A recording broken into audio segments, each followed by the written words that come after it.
Did you know that leaning on your car horn in a fit of road rage could actually land you in hot water? It might feel like a harmless way to vent your frustration, but in the UK, it's technically an offence.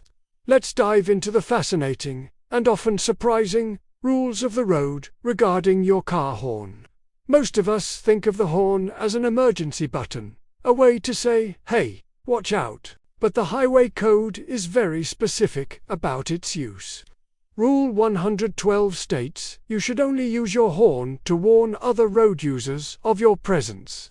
This means using it to alert a pedestrian who is about to step into the road without looking, or a car that's drifting into your lane. It's a tool for safety, not a tool for expressing your feelings. So, where does anger come into it? When you blast your horn because someone cut you up, or because the car in front isn't moving the second the light turns green, that's not for safety. That's aggression. And this can be considered a road traffic nuisance or even fall under careless or inconsiderate driving. While it's rare for police to pull someone over just for an angry honk, it can be part of a bigger picture if you're driving aggressively. If your horn blasting is seen as intimidating or causing a disturbance, you could be looking at a fine. The rules get even stricter when it comes to time and place. It's actually illegal to sound your horn in a built-up area between the hours of 11:30 p.m. and 7 a.m. Think about it, it's a noise pollution issue. People are trying to sleep, and a sudden car horn can be incredibly disruptive. The only exception to this nighttime rule is if another road user poses an actual, immediate danger. So, if a car is reversing towards you without seeing you, you can use your horn. But if you're just annoyed that someone's taking a while to park, you have to resist the urge. And it's not just about when, but also where. You're not supposed to use your horn while your vehicle is stationary on the road. Again, there's an exception for when another moving vehicle poses a danger.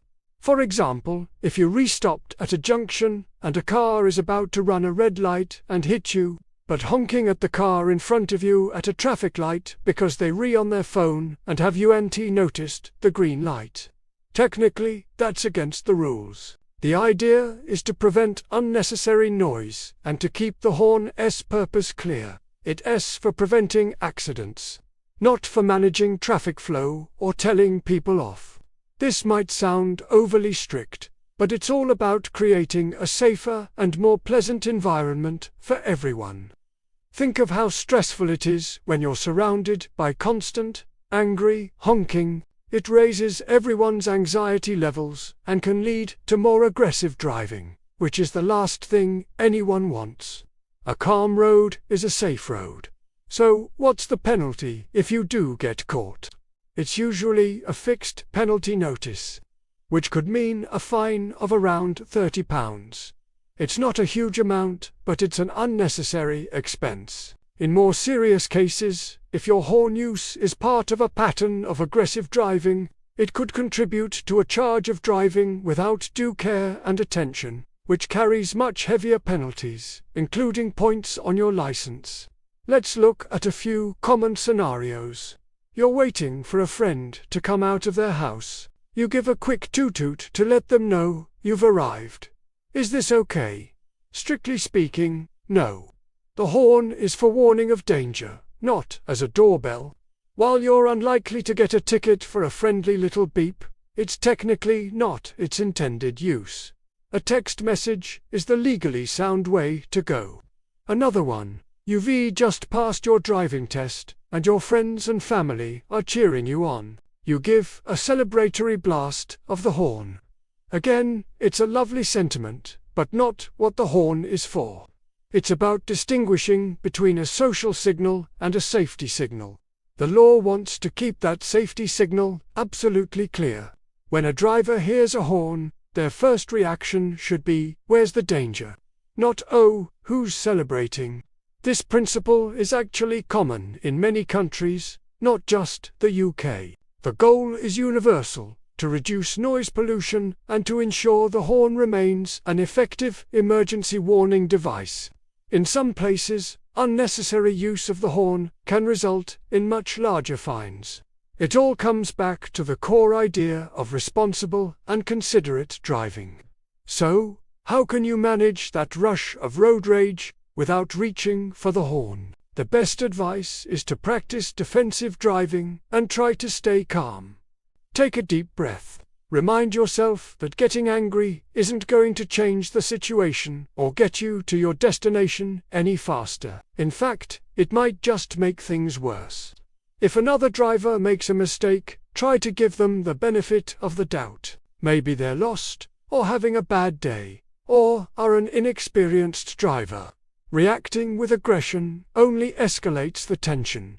Remember, your car is a powerful machine, and how you operate it, including all its features like the horn, has a real impact on the people around you. Using the horn correctly is a small but important part of being a good driver. It's about sharing the road respectfully and keeping everyone, including yourself, safe. So next time your hand instinctively moves towards the center of the steering wheel in a moment of frustration, take a second to think. Is this a genuine safety concern? Am I warning someone of a danger they don't see? Or am I just angry? If it's the latter, take that deep breath, count to 10, and let it go. You'll be saving yourself potential trouble, contributing to a calmer road environment. And, let's be honest, you'll probably feel better for it in the long run. Driving is stressful enough without adding unnecessary noise and anger into the mix. I hope this has been a useful look into a rule that many drivers might not be fully aware of. It's one of those little details of the highway code that makes a big difference. Stay safe out there, drive considerately, and save the horn for when it really matters. Thanks for watching, and if you found this video helpful, be sure to like, subscribe, and hit the notification bell for more driving tips and insights. See you in the next one.